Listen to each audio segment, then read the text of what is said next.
গেছৰ দাম হ্ৰাস কৰক।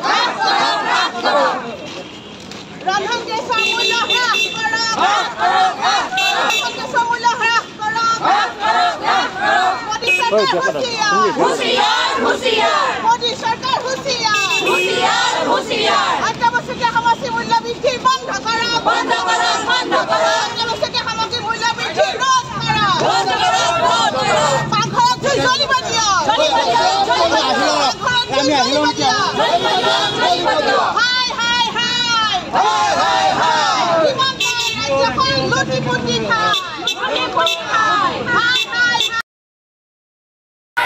সাধাৰণ মানুহ লুটিছে। পুঁজিপতি খুৱাইছে। নৰেন্দ্ৰ মোদী হুঁচিয়াৰ। নৰেন্দ্ৰ মোদী হুঁচিয়াৰ। ৰন্ধন গেছৰ মূল্য হ্ৰাস কৰক। ৰন্ধন গেছৰ মূল্য হ্ৰাস কৰক। আমাৰ পাকঘৰত জুই জ্বলিব দিয়ক। আমাৰ পাকঘৰত জুই জ্বলিব দিয়ক। কামৰূপ জিলা মেট্ৰ'ৰ যি আমাৰ সদস্যসকল আছে, কামৰূপ জিলা কমিটিৰ তৰফৰ পৰা এটা প্ৰতিবাদী কাৰ্যসূচী আমি গ্ৰহণ কৰিছোঁ। আৰু এই প্ৰতিবাদী কাৰ্যসূচী হ'ল যি ৰন্ধন গেছৰ মূল্য বৃদ্ধি হৈছে। আজি যোৱাটো বছৰত 4বাৰকৈ ৰন্ধন গেছৰ মূল্য বৃদ্ধি কৰিছে এই বিজেপি চৰকাৰখনে।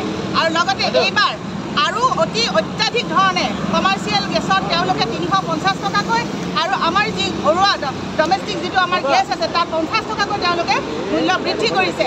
এই মূল্য বৃদ্ধিৰ কাৰণে আজি আমাৰ সাধাৰণ ৰাইজ জুৰুলা হ'ব লগাত পৰিছে। গতিকে এই মূল্য বৃদ্ধিৰ বিৰুদ্ধে আজি আম আদমি পাৰ্টীৰ মহানগৰ জিলা কমিটিয়ে এক শক্তিশালী পদক্ষেপ আমি গ্ৰহণ কৰিছোঁ। আৰু আমি এই পদক্ষেপৰ জৰিয়তে চৰকাৰখনক জনাবলৈ বিচাৰিছোঁ, তেওঁলোকে যি ধৰণে আমাৰ মানুহৰ ওপৰত বাৰে বাৰে মূল্য বৃদ্ধিৰ বোজা তেওঁলোকে জাপি দিছে আৰু সাধাৰণ মানুহৰ জীৱন দুৰ্বিষহ কৰি তুলিছে, এই ব্যৱস্থা তেওঁলোকে বন্ধ কৰক। অত্যাৱশ্যকীয় সামগ্ৰীৰ মূল্য বৃদ্ধি তেওঁলোকে ৰোধ কৰক। গেছৰ চিলিণ্ডাৰৰ মূল্য বৃদ্ধি তেওঁলোকে ৰোধ কৰক। যিখন চৰকাৰে এটা সময়ত পিঁয়াজৰ মালা ডিঙিত ওলোমাই লৈ গৰু গাড়ীত উঠি চিলিণ্ডাৰ আগত লৈ তেওঁলোকৰ মন্ত্ৰী বিধায়কসকলে হাই কৰিছিলে কংগ্ৰেছ চৰকাৰৰ দিনত, সেইখন চৰকাৰে কিন্তু আজি প্ৰতিটো দিনতে ৰাতিপুৱা উঠাৰ পিছতে প্ৰত্যেকটো বস্তুৰ তেওঁলোকে মূল্য বৃদ্ধি কৰি আহিছে। গতিকে তেওঁলোকৰ এই হঠকাৰী সিদ্ধান্তক আমি ঘৃণা প্ৰকাশ কৰিছোঁ। তেওঁলোকৰ এই ৰাইজৰ প্ৰতি থকা তেওঁলোকৰ যি দায়বদ্ধতাহীনতা তাক আমি সজোৰে প্ৰতিবাদ কৰিছোঁ। তেওঁলোকৰ যি পৰিৱৰ্তনকামী চৰকাৰৰ যি তেওঁলোকৰ শ্লোগান, সেই শ্লোগান ফুটুকাৰ ফেনত পৰিণত হৈছে। গতিকে আমাৰ এই প্ৰতিবাদৰ যোগেৰে পুনৰবাৰ আমি বিজেপি চৰকাৰক হুঁচিয়াৰ কৰিছোঁ যে সাধাৰণ মানুহক জীয়াই থাকিবলৈ দিয়ক, গৃহিণীৰ চৌকাত চোলা জ্বলিবলৈ দিয়ক। আপোনালোকে এফালে আপোনালোকে 1250 টকা দিছে, বিনামূলীয়া 5 কিলো চাউল দিছে, লগতে আপোনালোকে কি কৰিছে, মাহে মাহে আপোনালোকে গেছৰ চিলিণ্ডাৰৰ দাম বঢ়াই গৈছে। গতিকে মিঠাতেলৰ দাম আপোনালোকে 200 টকালৈকে বৃদ্ধি কৰিলে, বজাৰত আপোনালোকে পাচলি কিনিবলৈ সোমাবলৈ নোৱাৰি, বস্তুৰ ইমান দাম। তাত সত্ত্বেও কিন্তু আজি অসমৰ মানুহে কিন্তু মাত মাতা নাই, কিন্তু মাত মাতিছোঁ আমি আম আদমি পাৰ্টীয়ে। গতিকে এই আমাৰ প্ৰতিবাদী কণ্ঠস্বৰ যাতে চৰকাৰ ঘৰলৈ যায়, তাৰ কাৰণে আমি আজি ইয়াত একত্ৰিত হৈছোঁ।